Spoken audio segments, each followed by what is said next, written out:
Gym Class Podcast is back, baby! Oh, fudge! Fucking back on the street, kids! Episode 7777777. That's my rap. My seven rap. That was it. That's all I got. I'm your host, Jeff. I'm other guy, Josh. Yeah, you're the other guy, alright. Yeah, I'll be the other guy. I'm always the other guy. You're never the other guy. That movie is good, The Other Guys. Oh my god, I don't know that movie. Is that one with Will Ferrell and Marky Mark? I think it is. It's not that good. That sounds bad. Will Ferrell's funny. Yeah, I don't know. Marky Mark. He's not. I don't really like him. Ever since he dumped the Funky Bunch, I don't want to have shit to do with it. Yeah. Don't call it a comeback. That's LL Cool J. No, it's not.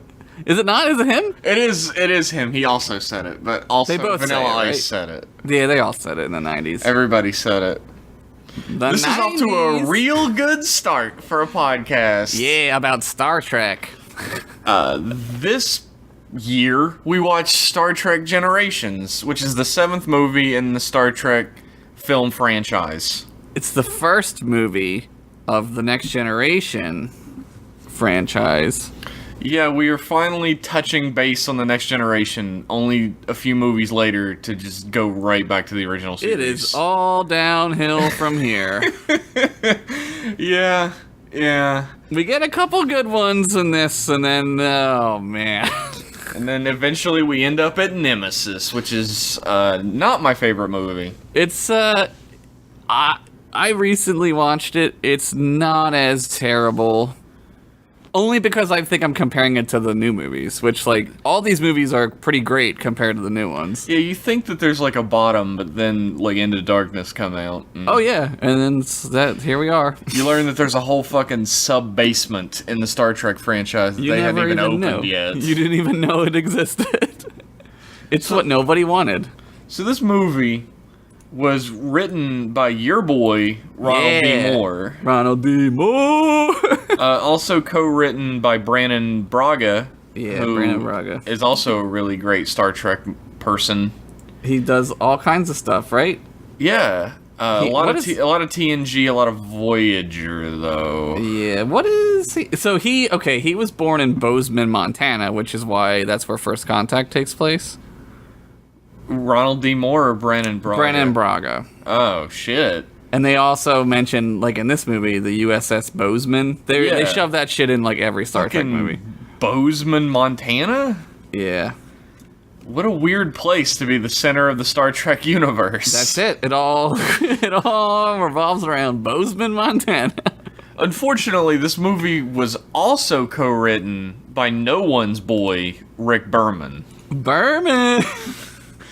Rick Berman catches a lot of shit for being the slow downfall of the Star Trek franchise. Yeah, everyone sort of good leaves, and then he sort of is left. Yeah. And it's sort of, you can tell. If you see any interview with Rick Berman, you can tell that this man just does not get Star Trek Rick whatsoever. Berman is a producer. And, look, producers they do their job, and that's great, and movies need producers. But they are not writers. No, even though they think they are, quite they often. want to be. And that's why Rick Berman has a writing credit. Yeah. Although the screenplay itself is by Ronald D. Moore and Brannon Braga. He didn't put his name on that, at least. Yeah. But this is directed by David Carson. Who the fuck is that? I don't know. I'm looking him up. I was wondering. Yeah, look up David Carson. Oh boy. Okay. What else did he do here? Anything we know? Of course, it was produced by Rick Berman. Alien Nation. That's a good show. Everybody remembers Alien Nation, right? It's not a very good show. It won all those awards.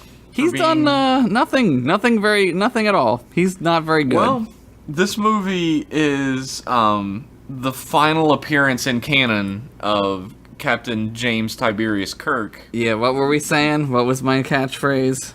I don't remember your catchphrase. I remember my favorite fucking thing I ever read about it, which is the movie starts out with the captain on the bridge, and then it ends with the captain under the bridge.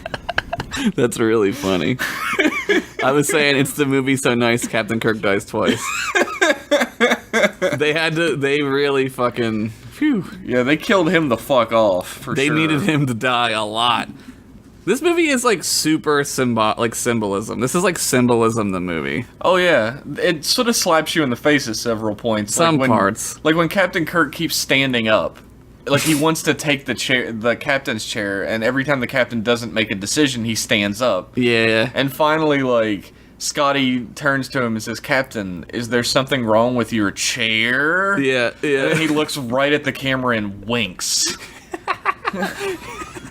That happens a lot in these movies.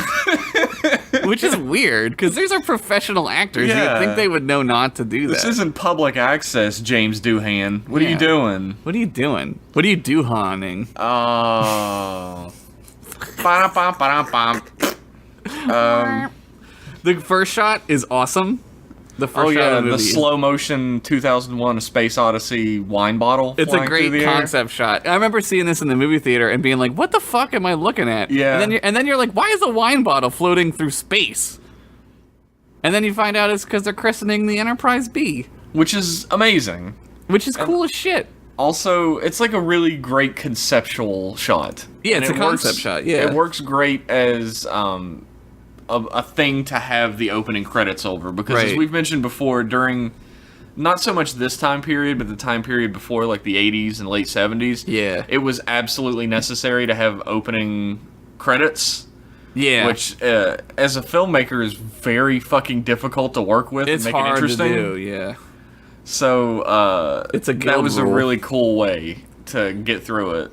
Yeah, it's this movie was made in '94. So this was like right at the Jurassic Park time. So like things were good in movies now. Yeah, like they could do things in movies.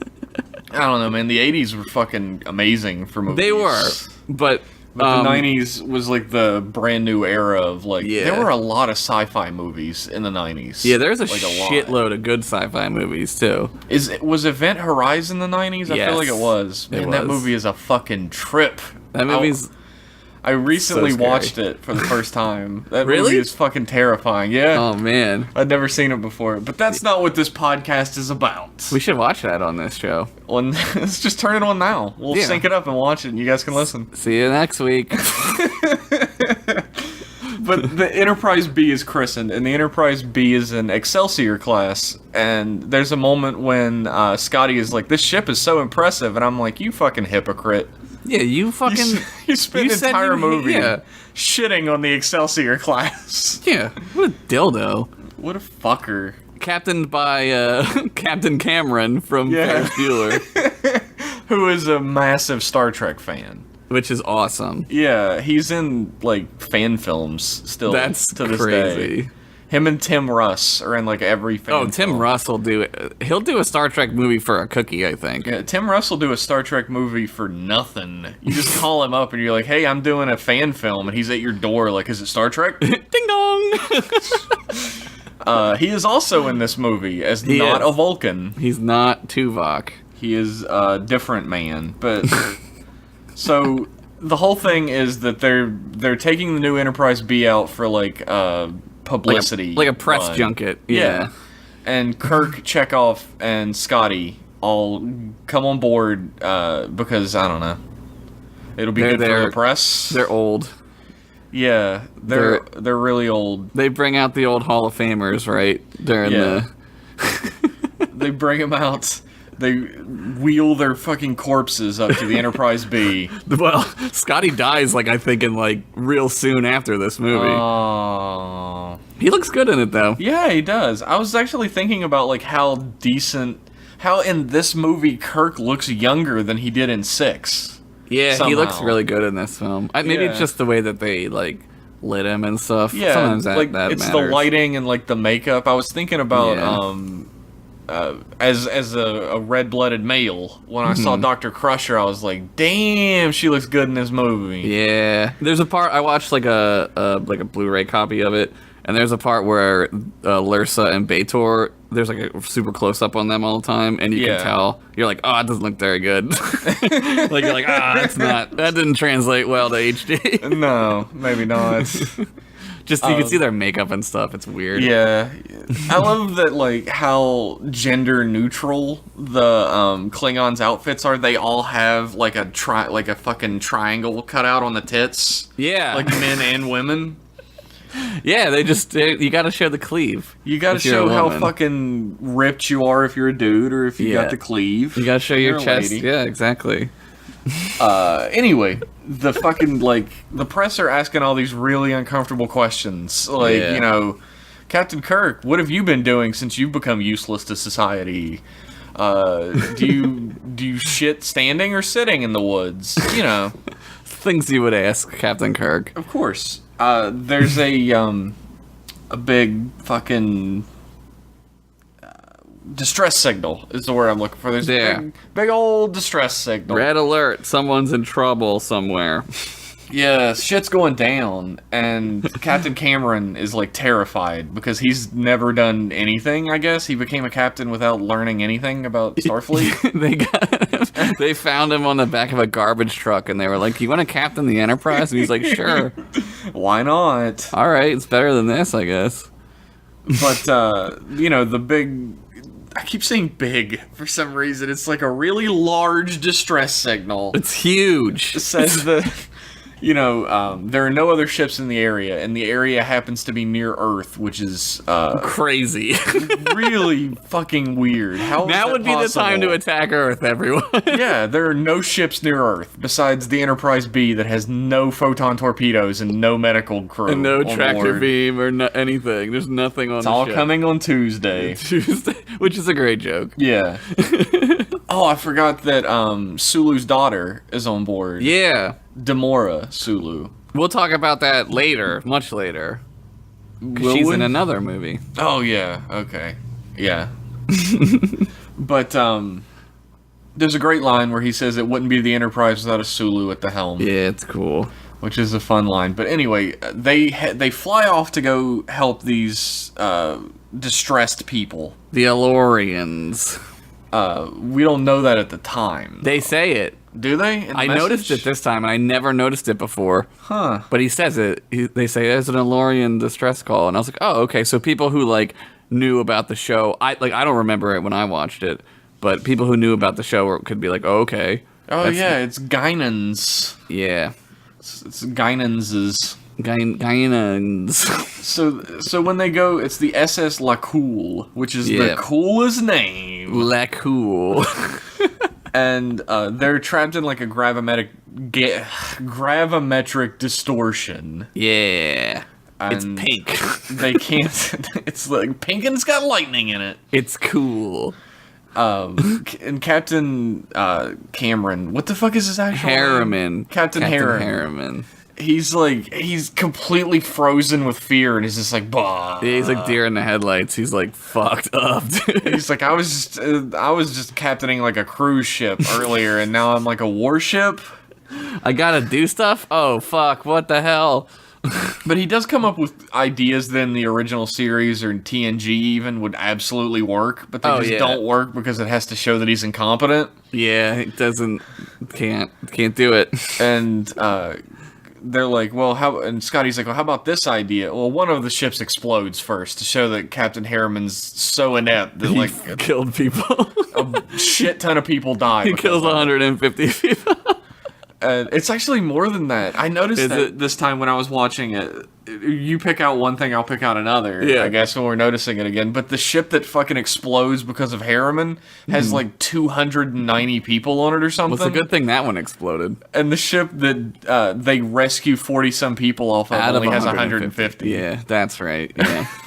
I was like, fuck, why did that one have to explode? Those are not good odds. odds. But they come up with a plan to use the deflector array, but it has to be done manually for some reason. I guess, because, like, I think because the ship isn't it's not fully functional correctly. yet, so they need to go down and do it, probably. It's not like Data's dick. It's not fully functional. Yeah, it's not. It's exactly not like that. And so Kirk is about to take command of the ship or whatever, but then he's like, I've already stolen command from one handsome man with a butt chin, so I can't do it again. I can't do it to Cameron. So he goes down to the deflector array himself and does everything. Yeah. and the big space ribbon gets pissed off and destroys the deflector array, but they've already escaped. Yeah. It like lashes out like the Balrog and fucking. It does. It takes fucking Gandalf Kirk with them. Yep, it's exactly what it does. And it just obliterates the front of the ship and takes Kirk with him. It's cool the way that they do it, like how they go in there and the force fields are up and there's that shot of them like standing there and it's like, oh my god, like I probably wouldn't fucking stand there.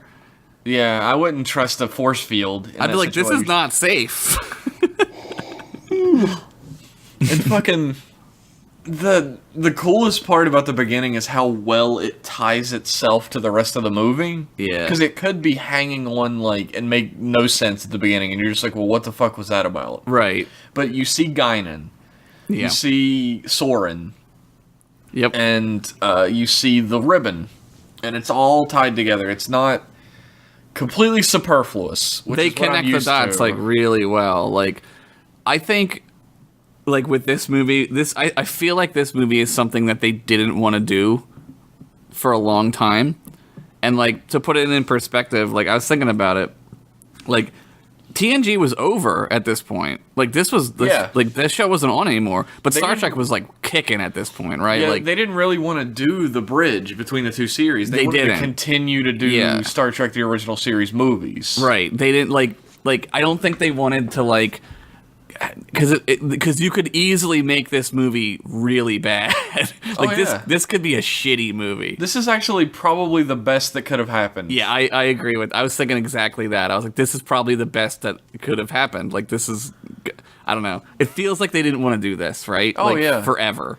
Well, the thing is, if they didn't do this movie, they can't make TNG movies, and the TNG cast are all young enough at this point that you can get a ton of movies out of them. Right. And the TOS cast are old as fuck. How many more movies can you get out of them? Yeah, and it doesn't make sense to like make like TNG and TOS movies. You know what I mean? Like you need to hand it off, and that's kind of what the movie is about, right? The movie's about death and accepting your fate, and like all heroes have to die, right? Yeah. That's what makes us human. So like you have to like literally and figuratively kill off the TOS crew. Can't have them around anymore. I guess Chekhov just dies like normal, but Scotty doesn't. Yeah, Scotty kind of gets to fly off into the sunset, I guess. Yeah. Scotty, I guess, eventually dies out in space because he didn't take enough supplies or anything. They give him a fucking shuttle, and they're like, bye. Like, what is the distance a shuttle can go? Yeah, right? It's not even a runabout. Like, good God. Runabout is like a small ship, but a shuttle is meant to go from ship to surface and back. It's not meant to fly in, like, interstellar space. People who haven't watched TNG are like, what? Yeah. What the fuck? Yeah. We'll get there.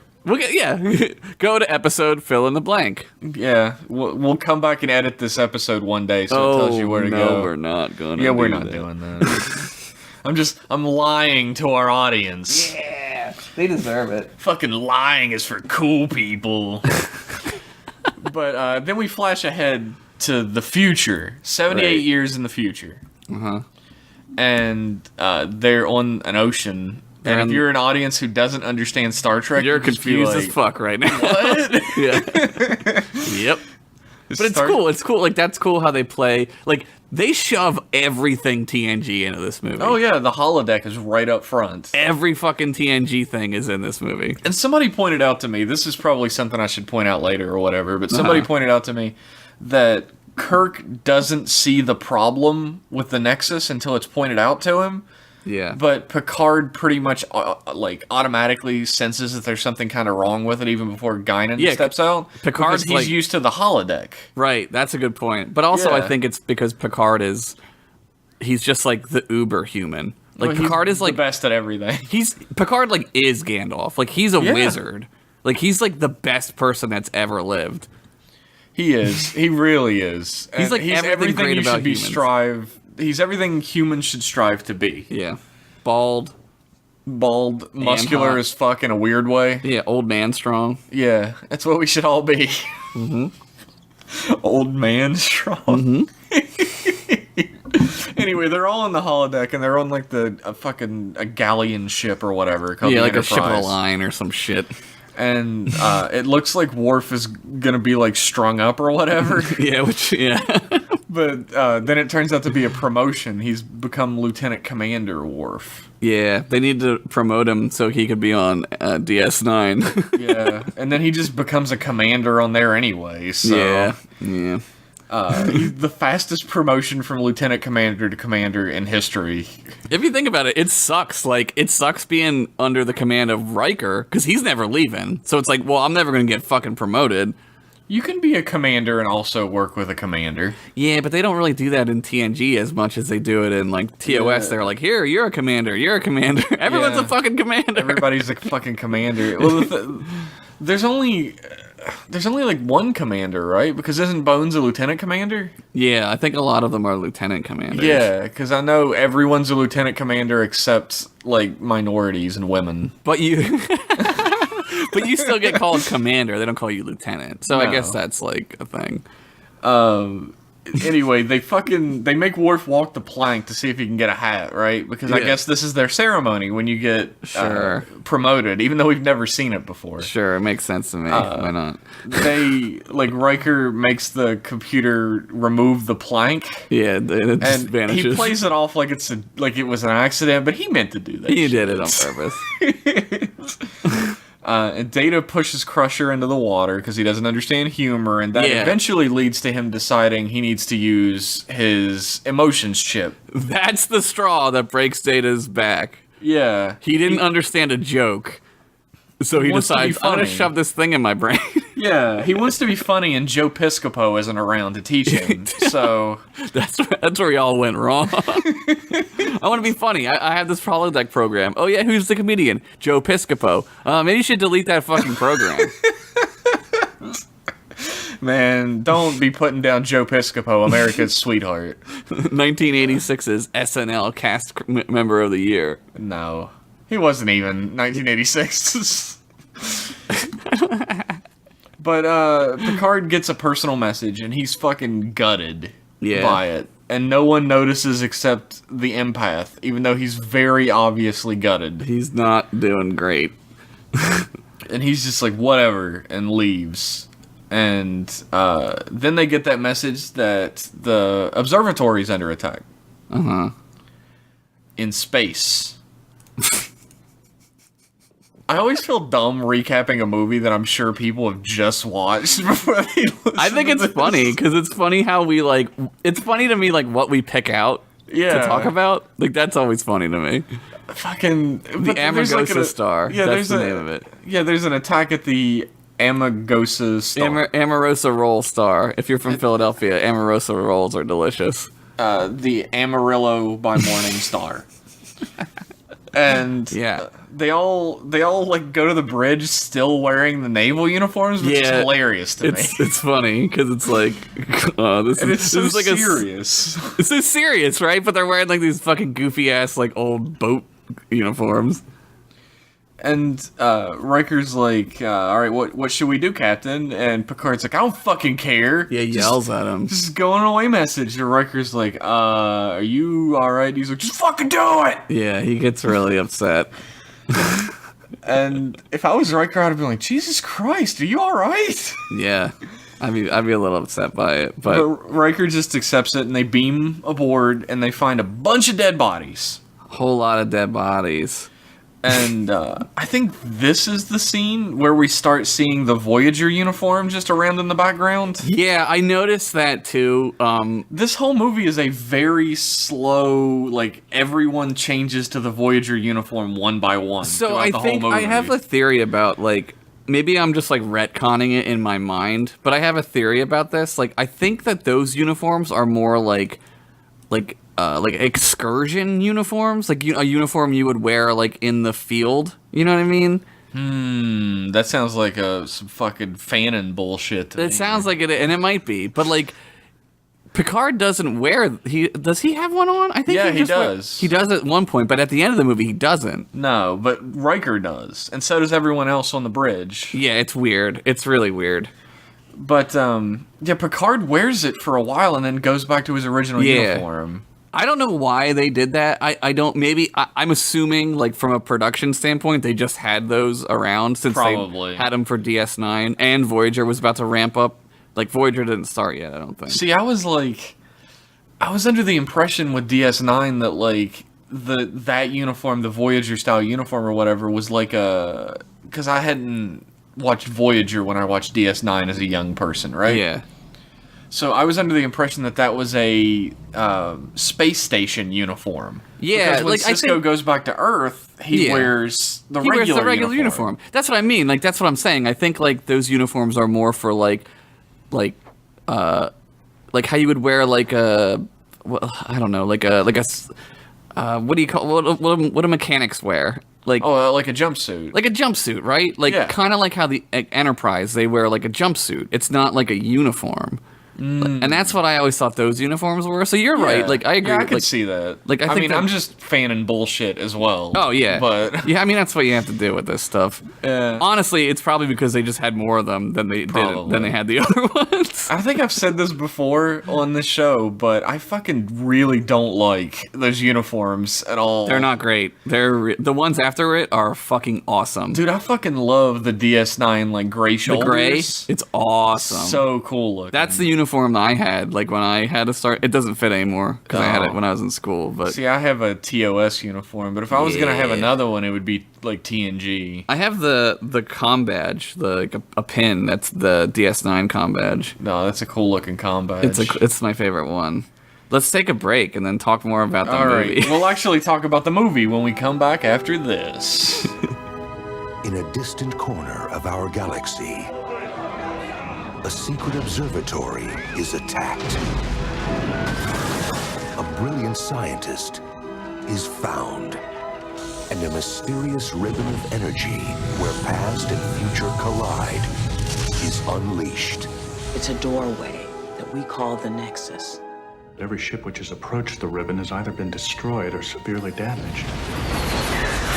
Obviously, they were looking for something. There's still no indication of why they attacked the station. I must return to the observatory immediately. There's nothing I can do. Timing is very important in my experiment. And we're back with more 10 out of 10 Star Trek goodness. 10 out of 10, 10 out of 7, Star Trek 7, 10 out of 10. We're both drinking. We got some drinks tonight, ladies and boys. Get out of the way, boys. It's time for the Star Trek podcast. Let the men talk about Star Trek.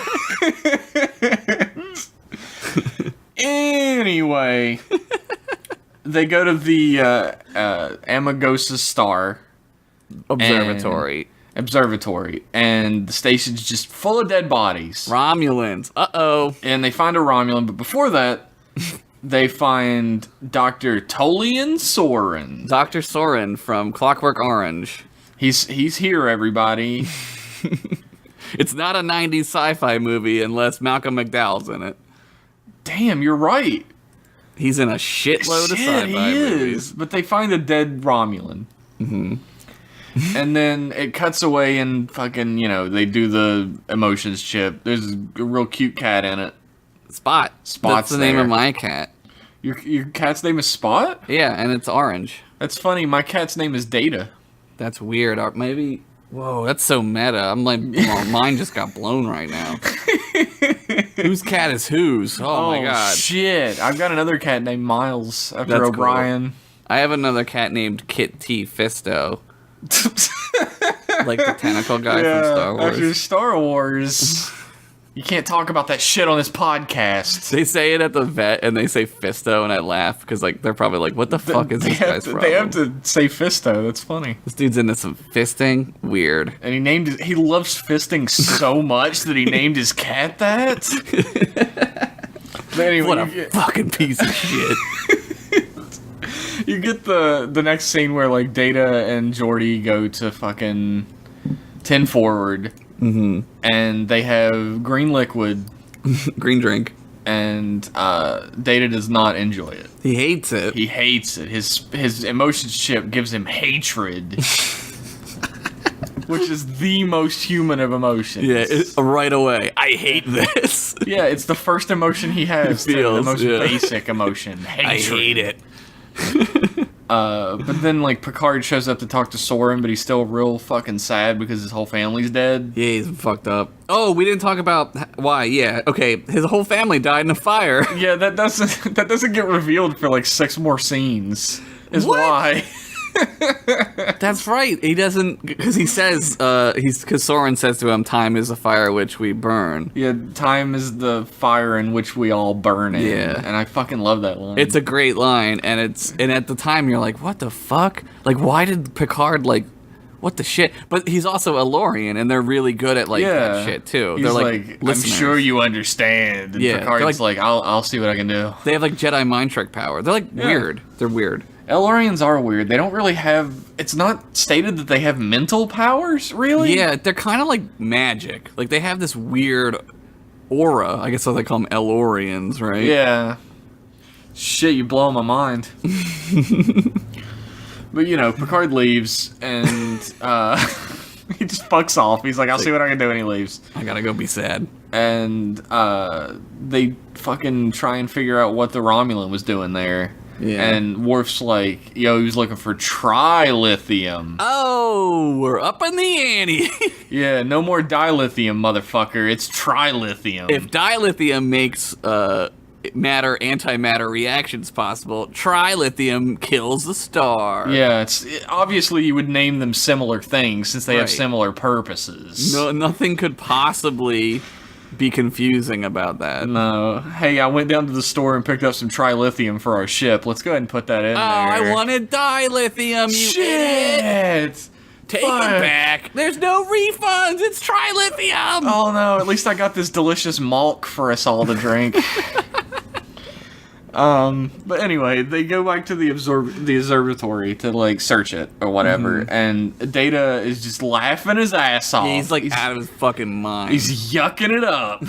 telling shitty jokes. And it's really funny that he laughs about a joke that was told at the encounter at Farpoint at the funny. first episode. Yeah, cool. That's cool. I do like That's that. really cool. I like that a lot, honestly. But anyway, they find a big hidden laboratory, and fucking, like, the funniest thing in this movie that just makes me laugh so hard is Soren walks out, and no one asks him what he's doing there at all.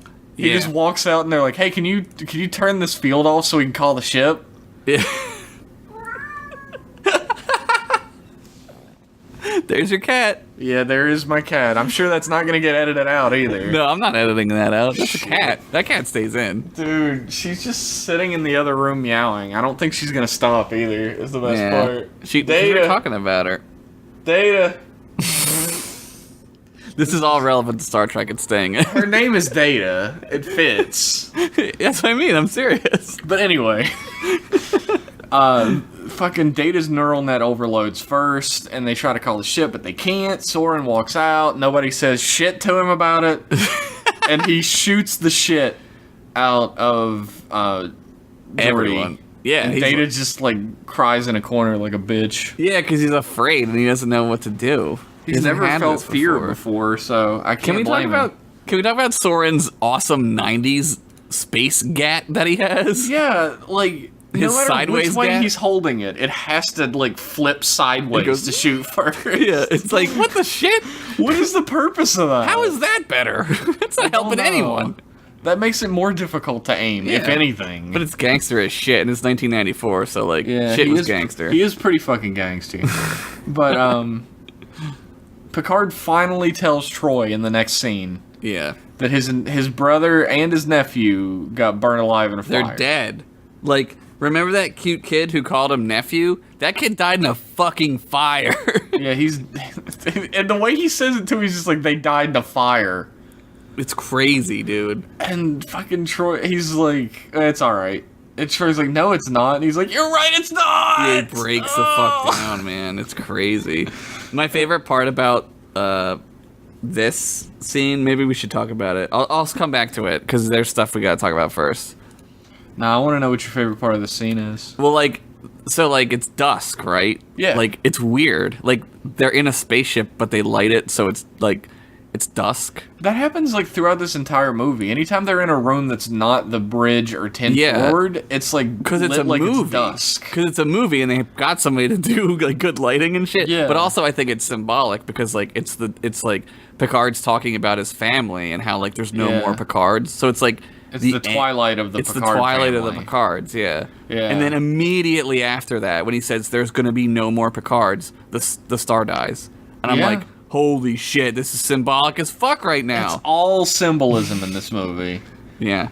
And they're all like, oh, we have 4 minutes to get Geordi and Data back. Yeah. So we they better beam hurry the on fuck board. up. So they beam on board, and Soren just opens fire on them immediately, and Riker's like, what the fuck? Yeah, he's like, fuck you, Soren! I think he Soren, says that. He you says, fucking fuck you, man." asshole! Yeah. Why are you the way you are? Shit, bro, what the shit? That's what he said. I can see Riker saying that. But Soren leaves. He gets transported. He takes Geordi with him. Yeah. He takes Geordi LaForge with him. Which, at first, you're like, what the fuck? Like, all right. Why? Whatever. Yeah. But he ends up on a Klingon ship with the Duras sisters. With the titty sister. Yeah. Yeah. Lursa and B'Etor, right? Lursa and Master B'Etor. Oh. That's what I'm saying. Let me get that. Which one is the one that has, like, the giant teeth don't fit in her mouth right? That's all of them. So she looks, well, one of them is way worse than the other. I think it's the younger one, whatever her. I get them mixed up. I don't really know the difference I don't between know the two of them. which one is which, but it turns out that they're working with Soren so that Soren will give them a real cool weapon so that they can take back the Klingon Empire. They can make the Klingon Empire great again. The House of Duras fucking shit up again. Yeah, the House of... Dumbass. Of Drump. Soren's like, look, you gotta take me to this planet and drop me off, and then I'll give you your shit. And they're like, what? You didn't tell us about this or any of your plan whatsoever. Since also the audience doesn't know it, so you have to explain it to us. And even then he doesn't. Like, somebody else explains it, like, later, but he's like, they're gonna interrogate Geordi to learn about trilithium, right? Sure. And he says that Geordi doesn't tell him anything, but that doesn't mess up his plan whatsoever. No. Almost like it wasn't his plan at all. Yeah. Weird. Almost like he was tricking the Duras sisters. Uh-oh. Uh-oh, SpaghettiOs. But so anyway, we didn't talk about why he wants to do that, right? Like, why does he want to go? I don't think it's revealed at that point. Really? I don't. Man, I think just Picard fucking watched this movie. Yeah, Picard goes to talk to Guinan in like the next scene. That's right. She And reveals all Guinan's like, yeah, it's a nexus, a realm where you're just fucking joyous at all times. It's heaven. Like a 24/7 orgasm. It's all fucking times. heaven. This movie is about heaven. Yeah. It's about And- death and heaven. Elorians go to this Nexus zone or whatever, but then they got taken away. Yeah, they didn't. Well, they're all fucked up from the Borg. The Borg fucked them up, right? Yeah, the Borg obliterated their planet. So like, they're all like, "We're really sad. We want to not be sad anymore." But Picard gets the story from Guinan, and Guinan's like, Picard's like, yeah, thanks for all your help, and then Guinan says, if you go to the Nexus, you're never gonna want to leave, or you're not gonna care about anything. Yeah. And Picard doesn't do the logical thing, which is go, who the fuck was talking about me going to the Nexus? Yeah.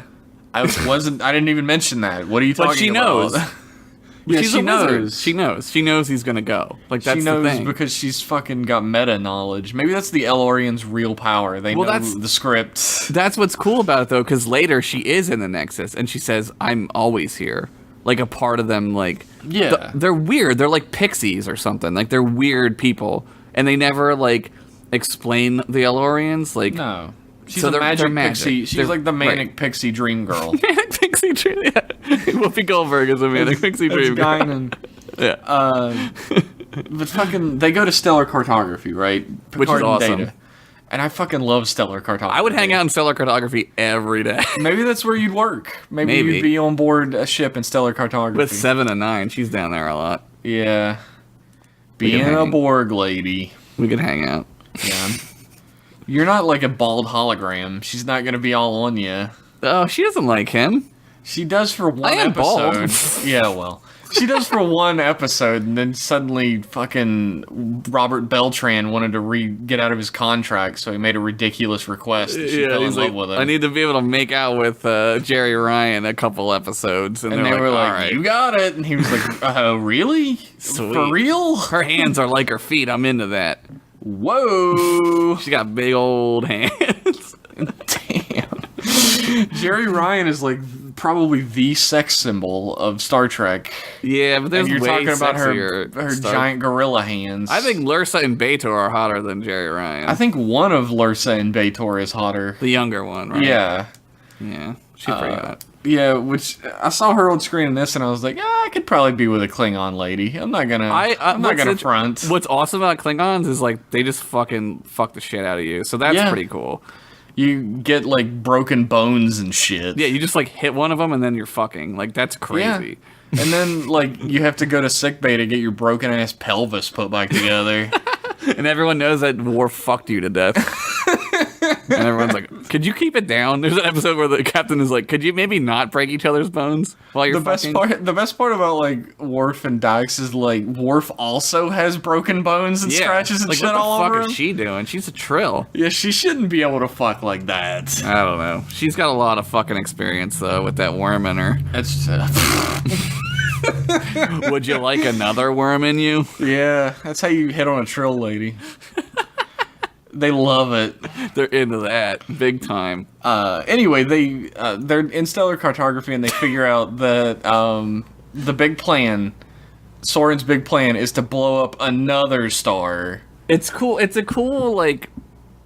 a cool plan, really. Yeah, it's like, altering gravity throughout a solar system. Yeah, like it's the long con, and it's kind of neat. It's Actually a really good plan to get what he wants. Yeah, it's so big, it's like no one would see it type of plan. You know, Yeah. It seems random. Yeah, it just seems like a star exploded. If the Right. Enterprise hadn't have been sitting there at the time, They wouldn't have known why. no. Of course, like the Romulans would have fucked them up and left them all for dead anyway. Yeah, So there fucking wouldn't have been anything to do with Romulans, that. dude. Well, they get their star exploded, so they get what they deserve. Oh, I said God. it. Damn. I fucking said that shit. All of our Romulan fans are gonna be so pissed off now. God damn it! I love the Romulans. Unsubscribe. I mean, our fans who are actually a Romulan. Romulans. I fucking wish, dude.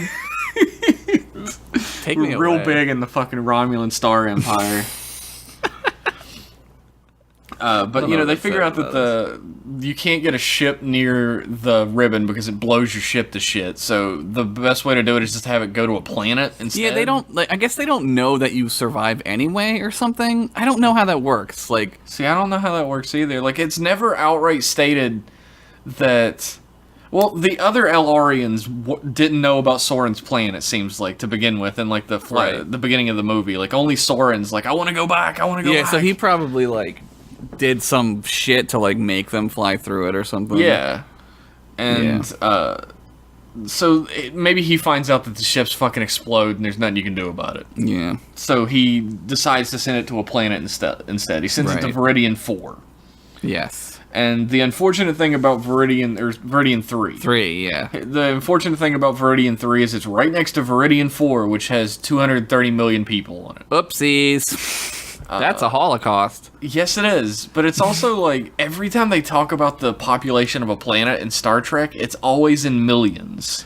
I always assumed that it was because they're not developed yet, right? Yeah, that makes sense for like Viridian 4. Yeah. But even on planets where like they have spacefaring ability. Maybe there's like a law that says you can only have that many people. You know what I mean? Like maybe. There's 'cause, like I mean, billions on Earth still. They mentioned that. Yeah.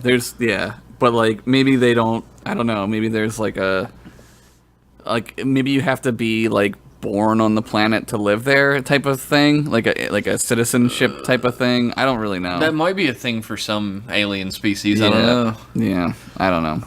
But I think this planet is like pre-warp, right? Yeah, it's like pre-industrial. Yeah, is what they say. Yeah. But Soren goes down to Viridian 3, has the Klingons drop him off, and he's supposedly going to transmit the weapons information and shit back to the Duras sisters. I don't think he ever does that. No, but he fucks with the visor. Is that what you're talking about? Yeah. No, he was gonna send back information once to the Duras sisters after he goes down to the planet. He's like, this thing is about the encoded. trilithium, right? Yeah, about the trilithium weapon. Yeah, I think like all these events sort of happen like in meanwhiles, so they all happen like right on top of each other. So I don't think he does that. Probably not, but like Lursa and B'Etor like hail the Enterprise, and they're like, "Yo, we got your bitch." Yeah. And he's like, "Well, you can have me instead." And they're like, "You know, that's a better bargaining chip. We're gonna apparently bargain with somebody." Yeah. For something. Also, we're super evil now. Yeah. Like in the show, they're like kind of not good, but like they're not. We're legitimate comic book villains now. Yeah. Yeah. Now we're super bad guys. And but the deal is so fucked up. They're like, yeah, you give us your prisoner that you have complete control over right now, but you have to beam me to the planet's surface first and let me do some shit, and then I'll be your prisoner. And they're like, all right. Yeah, I guess they figure like, cause like Soren has that field around him or whatever. That is that why they do it? Maybe they can only beam him down and beam him up, cause Soren is like blocking the transporter. Maybe I don't know. I don't know either. I don't remember. It's like a convenience thing. Yeah, it was necessary to get Picard to the planet's surface without his comm badge, so that he's completely by himself. Right, he's alone. Yeah, because he needed a second guy, right, to stand on the other side of the bridge. Yes. And if in any other situation, he could have been like, "Hey, number one, come down here and stand on the other side of this bridge so I can punch this old man." Right, we gotta have an old man fight. And Riker would be like, "Again? All right." I gotta bail your old man ass out again. All right. Instead, he ends up there completely by himself. Mm-hmm. And like you said, Soren has like a big thing, a big bubble, a big force field around his missile complex. Yeah, so Soren just goes about his business while Picard just stands on the outside and kind of yells at him. Yeah, they kind of yell at each other. It's kind of like, what's going on? Yeah, things slow down with Picard for a second. Yeah. We get, meanwhile, like, Geordi has his visor modified. They hacked his visor. Yeah, so they could see what he's seeing. And there's a really funny scene where, like, Lursa and B'Etor see Crusher, and they're like, ugh. Yeah. Human women are so disgusting. Yeah, it's pretty good. And I was like, fucking asshole, she's beautiful. But, they see through Geordi's visor the frequency of the shields, which is just a giant number at the bottom of the screen that he's looking at. And they start firing on the ship, and they blow the fuck out of it. Yeah, because they can't take on the ship, well, the Enterprise. Like, there's no way they would have been able to blow the Enterprise up. But with, like, knowing their shield modulation it just goes through the shields, yeah. So there's nothing they can do about it. Yeah. But the Enterprise still fucks them up in the end. Oh, yeah. Using a cool Star Trek way around it. Cool Star Trek restart. They figured out how to, like, force them into cloaking. Yeah. Which was cool. However, the ship is so fucked up that there's a warp core breach. Of course, there fucking is. There always is, but usually they're like, "Oh, we diverted it at the last second. We saved the day." Can't do it this time because this is a movie. It's different. Yeah. This time, Geordi outright says, "I can't do shit." Yeah, he's like, "We're fucked," and he run, starts everybody. The door. And so they have to like saucer separation, but they're not fast enough because they put a counselor on the fucking helm? Yeah, well, she took her bridge exam, so she gets to fly now, right? I guess. I think the one guy gets hurt or something. Like yeah, but like the first time she flies, she crashes and destroys the fucking ship. Yeah, it's not really her fault. But no, there was no way out of that situation. Yeah. But they crash land on the planet. And, yeah, there's some cool practical, like, super duper practical effects. And it looks great. This movie holds up, man. This movie definitely holds up. It does. The special effects in this movie, there's nothing that really stands out to me as being ridiculous. There is one shot where the saucer is like skimming the planet, and it looks like a model. Well, also I guess there's that one shot where Picard and Kirk ride their horses off, and there's just a big starburst that they ride into that looks kind of silly. Like the candy, they ride into a starburst? they ride into a big, delicious pink starburst. That's the best kind. It is yeah. the best flavor. But that's neither here nor there. That's a different podcast. What the M-class starburst? Yeah, Yum Class Starburst. Where the fuck were we? I don't know. They crash land on the planet. And then it cuts back to Picard and Soren. Soren wins. Yeah. And he does exactly what he wanted to do. And gets taken to the Nexus. And so does Picard. Yep. Picard's Nexus, he has like 20 children. Yeah, he's a fuck machine. Yeah, and he's married to a redhead. Yeah, he likes... Oh, that's weird, huh? Yeah, I wonder what that means. Oh, it's a little Freudian. I wonder what that has to do with. But he's got like 20 fucking kids, and like his nephew Renee lives with him. Yeah, I guess. Or it's Christmas, right? It's Christmas. It's Christmas in like England in like the 1500s or something. Yeah, like everything in England, I guess, looks like the 1800s Victorian England. Everyone's wearing like Victorian dresses and shit. Except Picard. He's still wearing his uniform. He's like, I just showed up from space. What's up? And everyone's like, Daddy, it's Christmas time. Daddy, I got you this dolly, or whatever the girl says. Daddy, I love my dolly. Thank you so much. Yeah. Oi, governor. That's what he. Yeah. Shine your shoes for a nickel, Picard. But anyway, Guinan shows up for no reason. Yeah. And she's like, well, there's an echo of me here. Don't fucking ask questions. Just accept it. Just accept it. I'm a fucking space magic person. Yeah. Deal with it. And she doesn't even tell him that he has to leave or anything. Yeah. She's just like, yeah, this is the Nexus. Yep. Here it is. This is what you want, right? And he's like, yeah. And then she's like, all right. Yep. And then like a second later, he's like, shit, I really need to go punch Soren real bad. Yeah, I'm not done punching people yet. I can't just let Soren get by not being punched. But he knows. He knows it's not real, right? Like, he feels it. Because he's used, like you said, like, maybe the holodeck, like, desensitizes him a little bit, you know? Maybe. He could just tell when something is fake. He's fucking Picard. He's the shit. Just suck his dick more, Josh. I fucking love him. I would suck his dick. I would suck his dick. I would suck Picard's dick right off. I would have his dick then, and then it would be mine. Put that on your no context M class. Yeah, write that down. No contacts class. Anyway, so he decides to fuck off, right? He's leaving the Nexus. Mm-hmm. And there's a funny thing that my hero, Mike Stoklasa, pointed out. Mm-hmm. Where he's like, Guinan, please help me punch Soren. Yeah. I need help real bad. She's like, well, I can't leave, but I know someone who can help you. Right. Captain Kirk. Dun, dun, dun, dun, fan service time. Yeah. And the thing we've been avoiding for 7 years. And Captain Kirk is just like chopping wood, being a manly man in the woods. Yeah. And Picard's like, hey, I need your help to punch Soren. And he's like, who are you? Yeah, what? What is this? Well, he's not even fazed by it. It's like wherever he is, like Wyoming or wherever the fuck he lives now.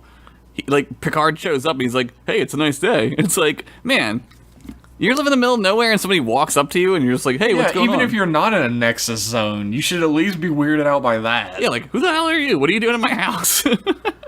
How did you get here? I live on a fucking mountain. Yeah, it's just crazy. Go climb a mountain. That's what he said to him then. Oh, you're already here. Never mind. Oh, you did already to get here. But he's just like, I live in this cabin in the woods or whatever, and now I'm gonna make some breakfast. And Picard's like, no, I really need you to help me punch this guy. Like, yeah, he's like, listen, really to me. needs to be punched. This place is a fake heaven. It's heaven, but it sucks. And he's like, shut up. I need you to go get me this dillweed. Yeah, he's like, who gives a fuck? I'm making breakfast for my sexy lady Antonio. Upstairs. Yeah, and my sexy lady Antonio. Yeah. So he's talking about how he met this lady Antonia, who you never see. Uh-huh. And he left her so that he could rejoin Starfleet. Right. And he's like, I'm not going to make the same mistake twice. Sure. And Picard's like, I really don't care about any of this right now. Yeah, he's like, I don't really want to go punch Soren. And Kirk's like, look, I'm trying to get laid. Can you fuck off, please? I'm trying to. Out of all the women that he's fucked and left over the years, this one, I guess, was really great. Antonia is the one he wants to go back to more than any. Yeah. And so he goes upstairs and Probably goes into his bedroom. Probably. Probably not. Named Antonia? I doubt it. Well, but Italian redheads. They go into the bedroom and they're suddenly in like a dirty, rank-ass barn. Yeah. With horses and shit. And they're like, what the shit? And then Kirk's like, wait a second, this is my uncle's barn. I was there 11 years ago. And I was just like, your uncle was not alive 11 years ago. That guy's old Kirk. as fuck. Maybe he gave it to him or something. Who knows? Maybe. But he's like, I met Antonia, so I'm going to go ride my horse out and find her. And the funniest thing that just screams James T. Kirk more than anything is that he jumps over a chasm on his horse. And then he's like, huh. Yeah. And he jumps back over it again, and he's like, oh, fuck, I didn't feel any fear at all. Yeah, it wasn't exciting. This sucks dick. Who did you say need punched? But this scene reminds me, the thing that it closest reminds me of is like Last Crusade.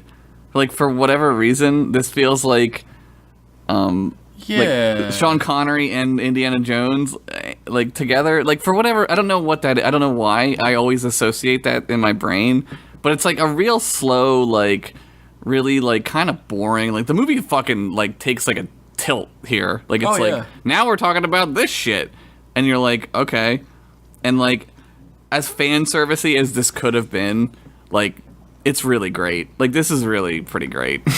Yeah, I mean, this is a really great scene. Yeah. But, like, that's the reason why Kirk finally decides to leave the Nexus. It's because it's not scary when he does scary shit. So he wants to go home. Yeah. And you get a replay of that scene where, we find out that you can go anywhere at any time. Right. Once you leave the Nexus, you can go to any point in time. Which is sweet. Yeah, that's really cool. I probably wouldn't have gone back, like, right before the fucking missile happened. I'd probably go back before, like, I don't know. If I was Kirk, I'd go back to where, like, those ships, like, fucking exploded and probably save them. Yeah, right? Like, you could just be like, well, let's do it this way, and then we'll change to history. Yeah, or if I was Picard, I would go to that, like, station that Soren was on, that, like, outpost, and, like, stop the Romulans from killing them and then take him in. Yeah. But he doesn't do that. He goes back because he really wants to punch him. He loves punching. And we get that scene where Soren steps onto the bridge and, like, Picard steps on in front of him and he's like, what, you? Yeah. But it's Kirk this time. Yeah. And he's like, who the hell are you? Yeah, who the hell are you? That's really good. And that was really good. And then Picard and Kirk take turns punching him.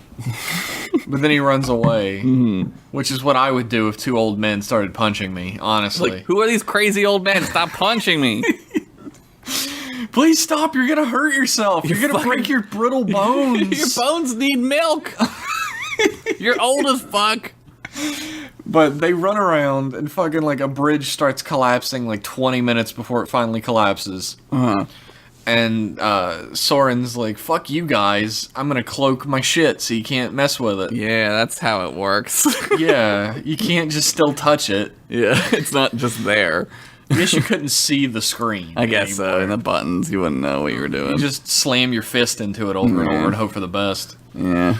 But Kirk ends up dangling off a bridge, and Picard pulls him back up, right? Mm-hmm. And then Picard's like, oh, the controller is still on the other side of the bridge, and Kirk's like, I'll get it. I'll get the remote control. He goes right down the bridge again. Yeah. I was like, isn't this horribly dangerous? Isn't why there was like a lot of fucking buildup earlier and like, tension? No, dude, it's Kirk. He doesn't give a shit. Nah, he doesn't give a fuck. And then he just jumps over to the other side of the bridge and he grabs the remote control and he turns it back on. Yep. And then he falls to his fucking death and gets crushed to death by a bridge. Dies. He fucking dies. For this. They're like, the oh, you saved a million people on a planet or whatever. That's cool. Yeah, no, he saved like the entire universe like a dozen times over, and he dies under a bridge on a planet in the middle of nowhere. He has to. It's from die. Star Trek 3, 4. What's that? Like 4. When Kirk says, I knew that I was gonna die alone. Yeah, he's alone. Yeah, but he doesn't die alone. Well, he's pretty alone. fucking Picard's there. Well, he dies twice alone. Both times he says, "I'll do it," and he dies.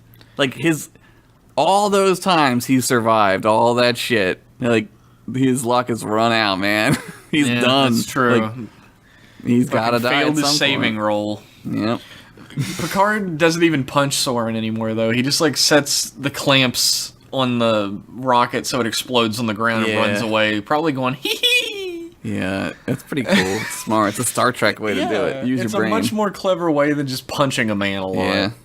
He gets fried. Rip. And he just explodes to death. And Picard goes to see Kirk. Kirk dies under a bridge, and he has a really great last words, right, where he says, "It was fun." Yeah. And then he has a really fucking terrible last words that completely erases the cool last words, where he says, "Oh my." Oh my. And then he dies. Why? That's William Shatner, man. That's terrible. You know he did that. Like, Probably. That was not written. He just did that. Probably. He And could have they at least liked said, "My God." Yeah, that would have been interesting, right? Like, if as he was dying, he just went, "My God." My God. Yeah, that would be really interesting. But instead, he's like, "Oh my." Oh my. Yep. Lions and tigers and bears. He does look really dead, though. He does a good job of looking dead. He does a good job of looking dead because he's old as fuck. Because he's halfway there. He looks better in this movie than he did in the previous ones, though. He was taking better care of He's himself. got some stem cells in the future. He's rubbing it on his face. Can't buy ultra porn anymore. But, Farnsworth. yeah. And then, like, Kirk just buries his dead-ass body under some rocks, leaves. Yep. There's no, like, big funeral scene or anything. He sleeps next to it for the night, presumably. I guess he had it's to. dusk, and then he wakes up and it's morning, and then the ship comes. Which is cool to put on your resume. Slept next to dead Captain Kirk. And then, in the future, the Borg find his dead body, and they turn him into a Borg Kirk, and then Picard rescues him, and he becomes a captain again. Is this a book? Yeah, this is a book. Can you guess who it's written by? Captain Kirk? It is Captain written by William Shatner. Oh, boy. What a fucking... I'll be sure to pick that one up. It's a 10 out of 10 book, I tell you. Why the fuck would the Borg assimilate a dead guy? I don't know. How the fuck would he Captain be? Kirk. He'd be bones, man. He'd be fucking dust.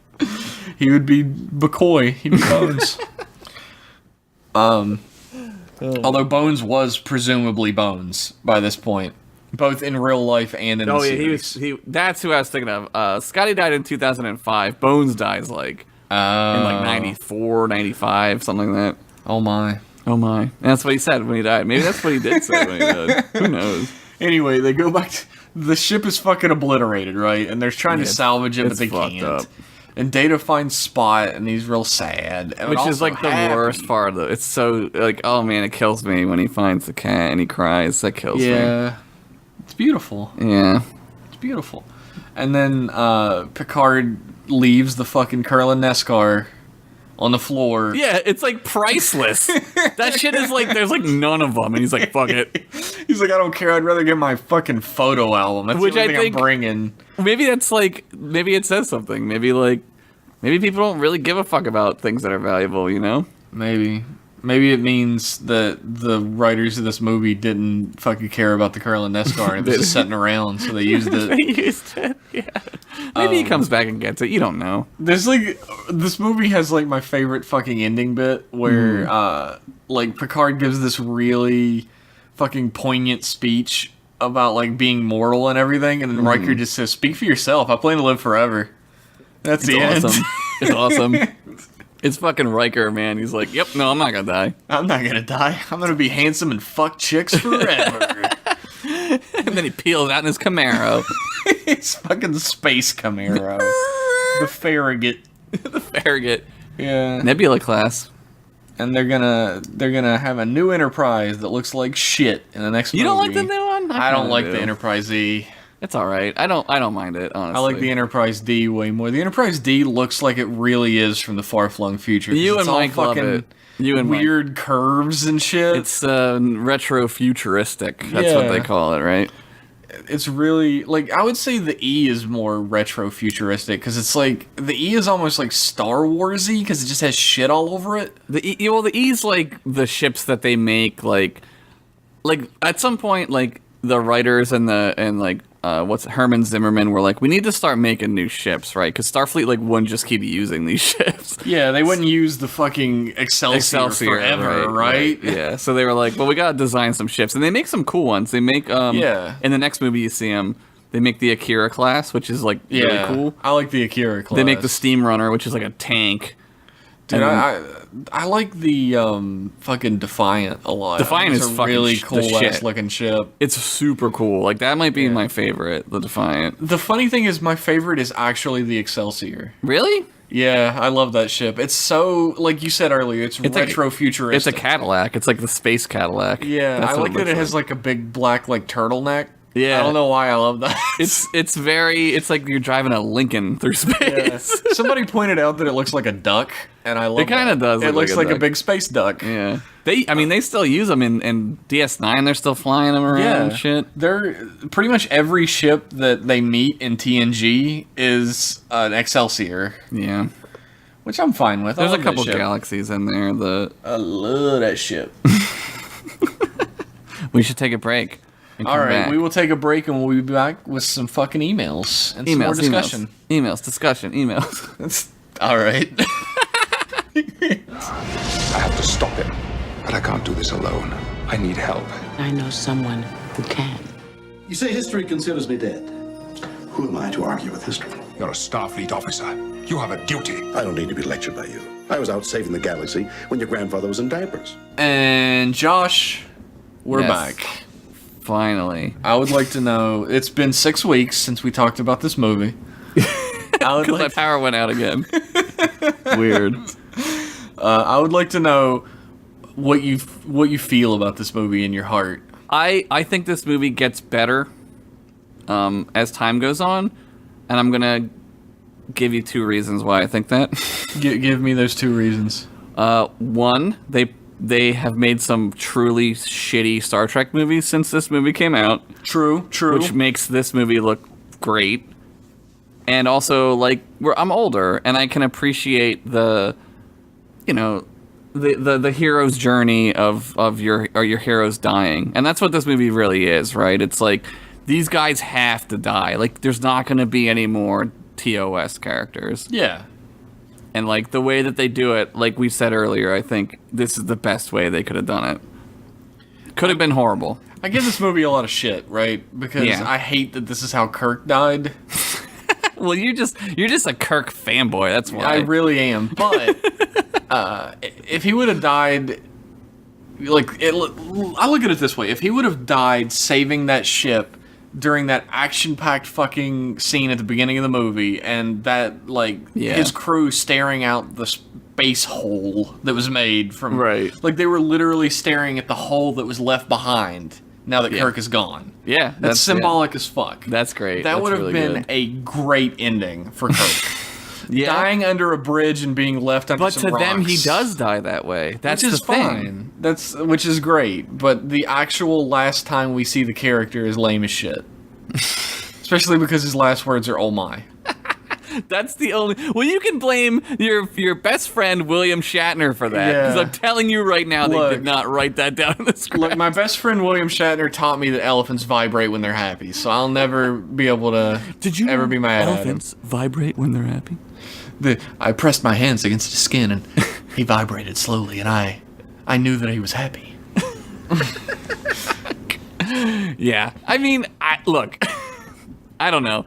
I think I'm okay with it because it's more real life. Like heroes aren't always heroes, right? And they don't always die heroes. No, I mean, he kind of dies like just a regular guy. It's sorta. just anticlimactic to me, and that's my main problem with the movie. I will say though, the rest of the movie is actually pretty solid. I would rate this one below probably First Contact. I find First Contact to be a more enjoyable movie. Yeah, I agree with that. But it's well above the rest of the TNG movies. Yeah, it's for me. It's we're gonna give away like the next few episodes, but for me, it's First Contact, this movie, Nemesis and Insurrection. I know you switched Nemesis and Insurrection. Yeah, I feel the same way, except Nemesis is the worst. Yeah, I would put Nemesis like right there, probably almost at level with 2009. Yeah. I mean, I'll agree with that. I mean, I don't know. 2009 is very bad. Yes, it is. It's not really a good movie. I don't like 2009. I don't hate it in the same way that I hate Into Darkness. I hate all of them. I don't hate Beyond. I will stick up. I like Beyond. All right. I think it's decent. They had to like write their way out of the fucking nightmare that they had. So. They did like who wrote it? Fucking Scotty wrote it. Simon Pegg. Pegg, yeah. We'll get to it. I have a whole dissertation ready for this. Well, I was just gonna say Simon Pegg did the absolute best job he possibly could to make a movie out of a dumpster fire. There's a fucking like interview with him about him writing it, and I'll find it for when we do that episode, but he basically says, like, I don't know what to do. Like, that's like, he didn't know what to do. Yeah, where do you go from, like, fucking Into Darkness, you know? You're fucked. Anyway, Generations. Generations is a pretty decent movie. It's solid. I like it. I would say it's a good movie. This is, like, a really good 90s movie. Yeah, like, I would say it has parts that are great. Yeah. And it has parts that are not great. That are, like, okay.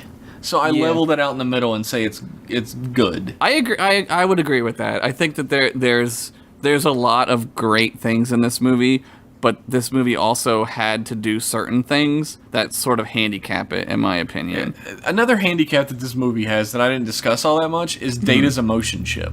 Yeah. Which is a plot that didn't need to happen in this movie whatsoever. Yeah, well, I think what they wanted to do, and we didn't talk about it, I wrote it down. I think they wanted both Picard and Data to be emotionally distraught. Yeah, that could be true. Like, the thing about Data's emotion chip is that I would put real money down that the reason why Data's emotion chip even exists in this plot line is because Brent Spiner was real fucking tired of playing Data, and the only reason he would sign on for this movie is if they did that. Probably. What else is he doing? Yeah, he was in Independence Day. Yeah, he was Doctor whatever the fuck in Independence Doctor dies in the first one but shows up in the sequel. I didn't watch the sequel yet. I didn't watch the sequel either. I just knew he was going to be in it. Yeah, I think that's why they, like, because the rest of these movies, like, kind of are about Data and the Captain, right? Yeah. And not so, like it's not very, like, subtle. Like, I don't know. The next movie is all about, like, well, you know, Data gets captured by the Queen, and Picard's got to save him, and then then Insurrection is entirely Data's fault that any of this shit even happens. Data loses his mind, and fuck it. And then in Nemesis, it's like Data spoilers. Data sacrifices himself to save Picard. Yeah. So I think that's why they did it. I think that they needed both of them to be suffering emotionally. And Data is new at emotion, so he doesn't know what to do with it. But the Captain's like God. I don't know. It's kind of a problem that I see in a lot of things where they come up with an idea and they place it into the movie because it's necessary, but they don't do it subtly enough, or they don't go far enough with it. It's in this weird nebulous zone in the center. They don't. I think. Yeah, I agree. I think they don't like it. It's like music, and they don't know how to hit the beats right. You know what I mean? Like there's just no build up to it every time a beat's happening. Yes. And exactly. It's a problem with the movie, but I think the movie itself doesn't suffer horribly because of it or anything. Yeah. It's a pretty decent movie. Like this I said, it's pretty good. Made $118 million. Is that a lot? I mean, I think that's pretty good for 94. I don't know. See, I don't know movie grosses and shit. Like, because sometimes I'll hear this movie only made $1 billion. What a flop. Yeah. Well, it cost $35 million to make, which is like cheap as fuck. Yeah. So there's it made practical a lot. effects, man. Yeah. I don't know. There's a legitimate question that like hyper nerds come up with all the time, which is why is the lighting different in this movie? Because it's a movie. Yeah, Yeah, that's the simple answer. But like in universe, did like they forget to pay the power bill in the Enterprise? Oh, like why is he sitting in the Why is it dark everywhere? Maybe it makes sense because he's sad. Maybe he turns the lights out. Maybe he wants to be in the dark. You know. He's like, all right, I'm real sad now, so everyone on the ship, turn your lights off. And I fucking wish that the shows looked like this. Like, it's fucking good as shit, so... The lighting is actually really good in this movie. It's really atmospheric and cool. Yeah. It's really nice. And then you go back to watch the show, and it's all, like, soap opera even lighting. Yeah, it looks so, like, neon, like neon lights, or fluorescent lights. Yeah, and like, it's all fluorescent. Everybody looks a little sick. Yeah, not good on the skin. No, not really. You can tell Gates McFadden is using like 700 tons of blush. Gates McFadden. Yeah. She was at the convention I went to. Didn't you like make out with her or something? Yeah, of course. I thought you did. I knew you did. No. She, like, the funny part is there was somebody who came over the loudspeaker constantly. It was like, Gates McFadden will be returning to her booth in 1 hour. And then, like, an hour would pass and, like, a couple minutes, and then it would be like, Gates McFadden apologizes. She will return to her booth in 2 hours. Oh, man. And at the end of the day when we were leaving, they were like, all right, everybody. Somebody completely different came over and was like, all right, Gates McFadden is in her booth now. Everybody head on over. She was like, fuck it, I'm not going over there. The show will be ending in 2 hours. Yes. Please select your items. The store will be closing in 15 minutes. Oh, man. Fucking I wouldn't want to sit there and listen to a bunch of nerds say they wanked off to me when they were younger. Yeah, it's for a long amount of time, it is not that great. Have you ever had a booth like that at a I had convention? a signing a few times. Oh my god. It was cool. I mean, it was cool to do it, but you get tired of doing it. Like, I mean, I'm a person, so like, no one has ever asked me to sign anything. I do art, and people are like, "Can you take your signature off of that?" So I can steal it. That's why.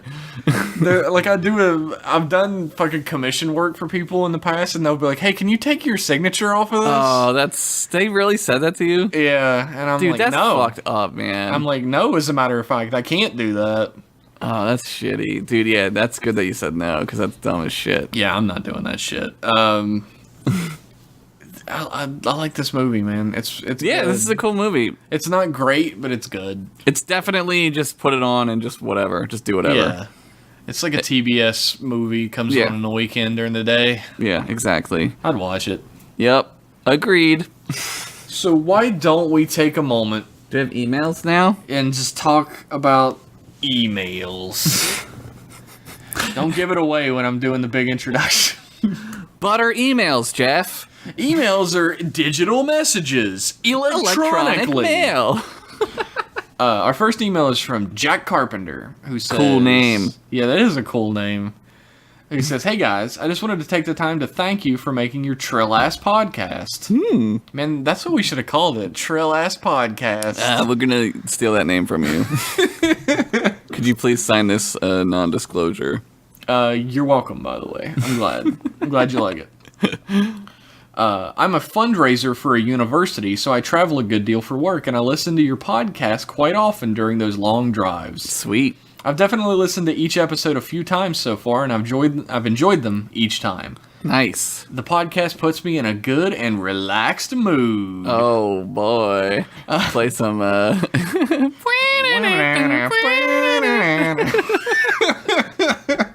Yeah. Basically, you guys deserve some credit for the money I've raised in the past few months. Thanks. You're welcome. Send that money to M-Class Podcasts.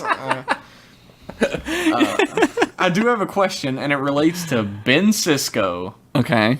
Do you guys like him or even think he's a good commander? I'm on season 3 of DS9, but so far I mostly just want to beat the ever-loving fuck out of him. Oh, no, he's great. Going from Picard, who is basically perfect, to Sisko seems like a massive drop-off. I feel like he's a massive dick sometimes, and can also be kind of a creep with his weird-ass shitting grin. What do y'all think? Thanks again, looking forward to more episodes. Yeah, he's anti-Picard, right? Like, Yeah. he's just like, he's not nice. He's not a nice guy all the time. I love Sisko. Sisko is a take-no-shit, in-charge kind of guy. He's like what you would get, like, what you would think of, like, any commander really being like. The thing about Cisco that I love, and I've always said this, and I've had some people who kind of don't like that I say this. Well, so they're wrong as send shit, your so. hate mail to mclassemail@gmail.com. We need more emails. But, like, DS9 was like an assignment that they sent all the, like, C-listers to just give them an assignment. Like, Cisco isn't like Picard. Picard is the captain of the flagship of He's the like Federation. Exactly. He's like a well-known, highly regarded, like, it's like fucking like Admiral fucking Halsey, you know what I mean? Like, and Cisco is sea level. He's just like run-of-the-mill commander, and He's they just a send him guy. out here on this assignment because he keeps talking about his dead wife. Yeah, he's upset, and they send all these like freaks and geeks out there, right? Like they send Bashir out there, who's like a weird, nerdy, fucking thinks he's a ladies' man type. Right. They send O'Brien out there, who's literally nobody. Right, he's not even an officer. He's like just like, I've been in the military for 25 years. Like they had to give me a desk job eventually. Yeah, sooner or later I was gonna be on one of these shows.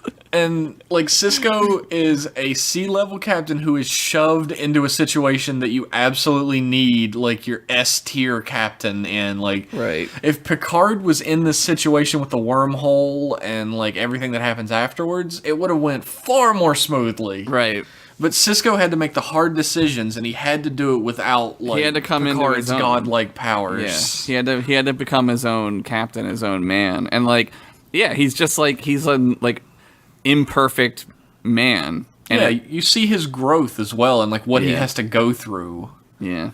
And at about season 3, he's nowhere near at his best. Yeah, about season 4 or 5, he starts really becoming. I'd say season 5 is like highest Picard. Fucking, it's like top Cisco. Yeah, season 6 with my favorite episode, you're really like, holy shit, this dude is fucking crazy. Yeah. It really, I love Cisco a lot. Yeah, he's awesome. So just hang in there. Don't get a better opinion, Jack. Sorry. Holy shit. Thanks for writing in, Jack. Hopefully you'll like Cisco eventually, and if not, you will. I mean, when you watch it, you'll see. You'll see. They all see. Our next email is from Dylan Dermier. Oh, yeah. I remember that name. Yeah, Dermier. Dermier. Yeah. Fucking, that's not a real name. Anyway, what non-Star Trek alien race would be a good fit for the Federation? My pick is the Namekians from Dragon Ball. Too bad they're all fucking dead. Well, they already exist in Star Trek. They're called the Andorians. Yeah, it's true. They're just blue. Well, the Andorians are far bigger assholes. They're bigger assholes and they're much colder. They're well, also, like, I guess they wish the Namekians back, so don't fucking write in and tell me that they're not all dead. I fucking know. They wish them back. Huh? Don't try and school me on Dragon Ball, motherfucker. Yeah, they'd be a good one. Yeah. That's a really tough question. That's a put you on the spot question. That is right a put you on the spot question, especially since I can't think of any other space aliens anymore. I know, I'm trying to think of like Fuck. There's a couple Babylon 5, but Babylon 5 is just like Bobo Star Trek. Yeah, that's true. I don't know. That's really tough. You could put the Goa'uld in there. They're basically like evil Trill. What the fuck are they? From Stargate SG-1? Oh, I didn't watch Stargate. SG-1. You didn't watch Stargate? No. They're in the movie, too. Oh, the guys with the things on their heads? Yeah, they have, like, fucking evil worm monsters in their stomachs. Oh, really? Yeah, they're, like, evil Trill. Teal'c? Is that the guy? Yeah, Teal'c is the guy. Okay, Yeah. I've seen a few of them. I know a little bit about it. They wouldn't join the Federation, obviously. No. But maybe just some gray aliens. They're nice. The Greys. You know what? They're not very nice. The fucking aliens from Galaxy Quest, like the good ones. They'd be perfect. Oh, I know. I got it. The Yeah. aliens from Dude, Where's My Car? They would be perfect in the Federation. Oh my god. Maybe fucking Paul. Paul? I didn't watch Paul either. Yeah. It's a pretty good movie. I'm like looking around my house trying to find like fucking DVDs. I know, of I'm like- aliens. I'm like on fucking IMDb. I'm like, okay, what are some things I watched? What are some aliens? I don't know. It's a whole process to There's get in like the a bunch of like Federation. Mass Effect aliens. It'd probably be fine. Yeah, I guess. I don't really know much about those games, but I guess. I don't know. whatever. The Twi'leks from Star Wars, maybe. You just want to fuck them. Yeah, everybody does. They're hot. That's what. I like head antennas. What of Of it? all kinds. That's why he likes Andorians. Whatever. It doesn't matter to me. As long as they got good titty meat. Head tits. Head tits. Those aliens are so hot that their tits are on their head, so... You can't even That's make a cool. bra for your head. Doesn't work like that. Fuck, I can't think of any aliens anymore. Especially good aliens. Now that I'm thinking about it, aliens are fucking evil, Yeah, they're dude. usually pretty bad, right? Jeez. I think the Predators would be good in the Dominion. Yeah, they would be. They would fight the Jem'Hadar, maybe. The Predators would be a great thing for, like, Star Trek characters to have to go up against anyway. Yeah. There's tough to that fight. crossover comic that's happening, like, right now with TNG and Alien. Oh, really? Yeah. I don't like that stuff. I'm not into You're that. not a big crossover guy? No, I like when universes don't fuck themselves up by going to other universes. It's true. I think crossovers can be really fucking stupid, Yeah. but I think some of them fit all right. Like, Some of them are alright. I think like the best alien thing that they could do with Star Trek is have like a team of like 5 red shirts from TOS, Yeah. like go into some caves and there's just one like alien in there. Yeah, and they have to figure it out how to... Yeah, that would be alright. I I'd be would cool probably... with What's that? What's Batman fights the Predator, right? He hits him with a baseball bat or something? that. That's cool. There's a lot of crossover between that shit and Batman and Superman and stuff. Yeah. Our next email is from Colin Brady, Okay. who says, "Hey guys, love the podcast, and we love you. Thank you. I'm particularly amazed that Josh is able to be on so many podcasts that upload every week." Wow. I take that thank you back. Fucking got him! Man. Well, that just delayed this episode 2 more days. Thanks, Colin. Seriously, though, you guys have great chemistry, and this is one of my favorite podcasts that I listen to. Thank you. I love hearing a retrospective on such a great series by people who are so passionate about it. Woo! That's us, I think. That's true, man. I'm more passionate about than Star Trek. Ask my wife. I just want to live in it, honestly. Get it? Especially Get it? because life sucks. Yeah, life is fucking terrible. It's just fucking kill me now. Speaking of retrospective, what did you guys think about Tasha Yar as a character? I always thought that she had potential, especially with her backstory growing up in the middle of a crime-ridden shithole and eventually being able to rise to a Starfleet officer. Yeah. Okay, so here's what I think about Tasha Yar. I think Tasha Yar is the proto Kira Nerys, right? True. Like, Kira is like a character who grew up Ro in... Laren is like the proto. Well, Ro Kira Laren, Nerys. right, but- Yeah, she but was then- supposed to be her. Yeah, but then they were like, well, she doesn't want to do it, so we'll make a new character. Yeah. And like, so Kira is like Tasha Yar, but better. True. Because she has like more at stake, right? Like the whole Yeah. planet is at stake, basically. I hate to say this because like Tasha Yar could have been a great character, right? Yeah. But I'm glad that she wasn't because we wouldn't have gotten Worf as the type yeah, of character I he agree. became. I agree with that. And as much as I like Tasha Yar, I don't think she would have ever become as cool as Worf ended up becoming. I don't really like her, honestly, and I think that they picked up on that, and that's why she wasn't on the show anymore. I think they were like, well, she's kind of not very good. They didn't fight to keep her on the show or anything. Yeah. I liked her just fine, personally. I don't. She's not my cup of tea, but What an idiot. I think, he says, I think if Denise Crosby didn't leave when she did, they could have taken time to better develop the character into something more interesting and fleshed out, but I guess we'll never know. I think it's good that they didn't, though. I don't know, because like, would the show have been as good? I don't know. I don't know if it would have been. I don't know. So much of, like, the middle part of Next Gen is focused on, like, Klingon politics and stuff. Yeah. That you wouldn't have gotten any of that. Right. Imagine had to how been her few shit. people would speak Klingon in the real world That's right now. a great fucking point. Seriously. Yeah. That's a great point. It's become like a phenomenon, the whole Klingon thing, and it wouldn't have happened Without- if Tasha Yar was the main That's person true. in security. Tasha Yar is Klingon Jesus. She died. She for had the to Klingons.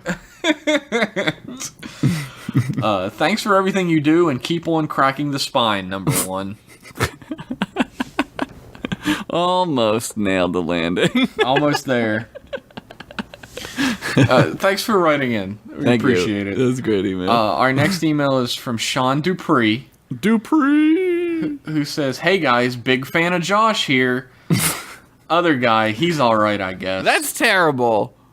Way to hurt my feelings, Sean. Way to go. Dupree. We've been drinking. We can't handle this rejection. More like Sean Dumpre. Fucking got him. Boom. This has bothered me for years. The Klingons love honor, right? Sure. They have crazy violent rituals for everything, and they even use melee weapons in the 24th century. They talk about how the joy of feeling their enemies crushed before them, and the lamentations of the women. So why do they have cloakable ships? I get that they stole the technology, but where's the honor in sneaking up behind someone? They seem to run counter to every other aspect of their culture. I'm not even 100% sure how their species could have become spacefaring, seeing as how they scoff at anyone who isn't a warrior. Well, they're spacefaring because they fought the Herc. The Herc invaded Kronos. The cool Herc. The cool Herc. DJ Cool Herc invaded Kronos, and they took the warp technology from them. Yeah. But yeah, I mean, it makes sense that they have... the Federation would use cloaking devices if they didn't sign the treaty. Here's the thing about Klingons, right?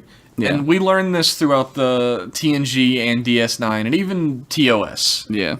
Is that Klingons spout a lot of big game about honor. They talk love big. honor more than anything, Yeah. but they are actually a bunch of giant fucking hypocrites. Yeah, a lot of them are not very honorable.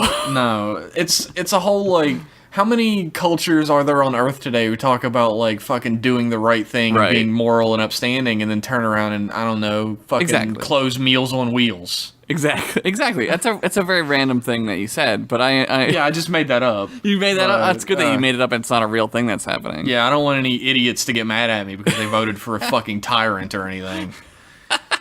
But yeah, no, you're right. Like it's like anybody. They're just like people, and they have rules they're Bushido, right? Like they're samurai, so they follow the honor code and all that shit. But like they're not all samurai were like, I'm gonna commit seppuku because I dishonored myself. Like they'd be like, fuck that shit.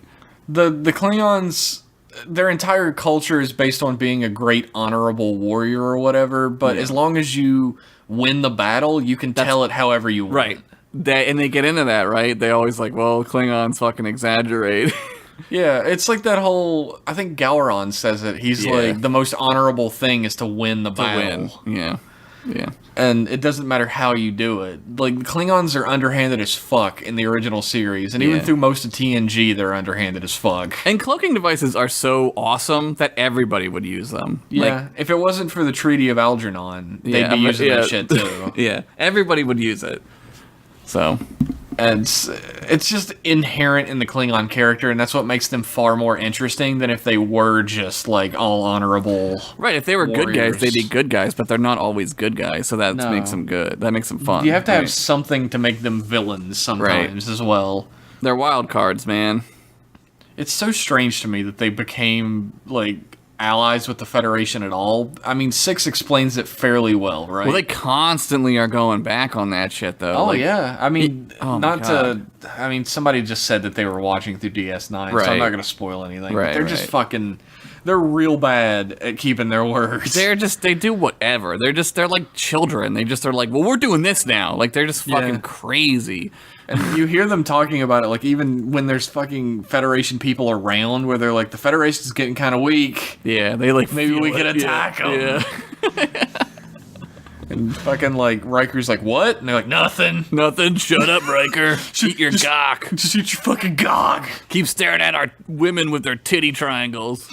It's pretty dope. Yeah, Riker's a pretty fucking dope guy. He loves gawk and tits. They're like orcs, right? They're fucking orcs. Well, we've talked about that before, how it's all high fantasy in space. They're fucking orcs, so they're not good. Even when they're good, they're like, well, we're not good. Yeah. By the way, we'll fucking kill you and take your whole empire over in a day. Thank you all for writing into our podcast. That was it? We got 4. We need more emails. Send us more emails. You can send us more emails at mclassemail@gmail.com. Yes. Fucking do it. Next time, what are we watching? Next time, you're gonna follow us on Twitter at MClassPodcasts. That's what you're gonna do as soon as you hear this episode. Do it, seriously. And then next time on this program, we're gonna be watching a pretty dope movie, in my opinion. I love this movie. I can't. It's called Star Trek First Contact. Yeah, it's a good movie. And it's all about everyone's favorite man, Zefram Cochrane. ZC. Don't be asking what JC would do. Ask what ZC would do. He drank a lot more than Jesus did. It's true. He drank a lot more, but he also shot dope-ass rockets into space. So fucking nuclear missile. Yeah, did Jesus ever shoot nuclear missiles into space? I don't think so. I don't remember reading that shit in the Children's Beginner Bible. Thanks for tuning in to M-Class Podcast. We appreciate it, even if you don't like the other guy that much. You're a big fan of Josh. We appreciate you tuning in. Yeah, thanks for listening. And everybody should really know that Jeff is the only thing that makes this show good. What the fuck ever. That's true. That's definitely true. Yeah, okay. I appreciate your lies quite a lot. Hey, I'm a Klingon. I lie sometimes. Oh, I didn't know you were a Klingon. Shit. I don't know any Klingon. I would have spoken. I don't know any. You know Gok. I know Gok. I know Kapla. I know Kapla. I know the Sword of Kalis. There you go. There you go. So why don't you take your Sword of Kalis and fuck off? Thanks for watching and listening, everybody. See you next week. See you next week. Fuck you. Fuck off. Bye. Kapla.